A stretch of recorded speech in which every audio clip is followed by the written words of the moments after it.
Okay, may adlaw. Ganan ko nga isgutan ni ang mga why of invitation, no? Why? 'Di ba namoy prospects or namoy ganahan ni invite.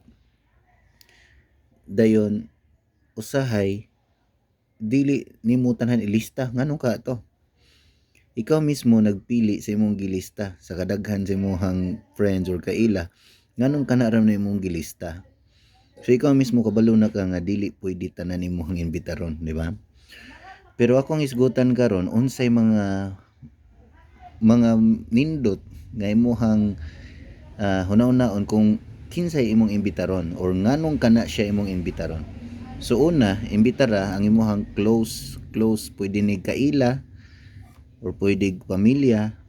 Basta suod nimo, pwede kauban nimo sa trabaho. Kanang close nimo nga dili gyud kay nga adto na ka muli sa ilaha, adto ka magluto, dili nga na close kay kanang dali siya duolon nimo, dali po siya kaduol nimo, nga na nga close.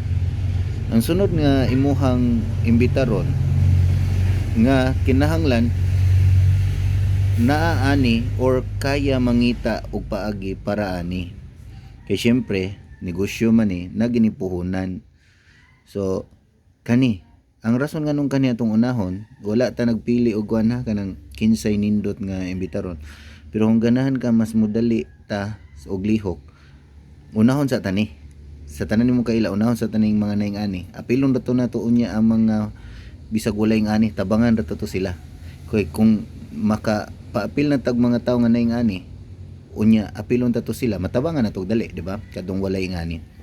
So meaning aning P or kwarta kay mga makapangita og paagi nga makapuhunan, no? Ug ang last kay willing. Kaya mag-invite ka og tao nga willing mohatag og money kadto ganina, time og effort. Kay kani atong gisudlan di man ni investment na magbutang ra kwarta nya madato na ka.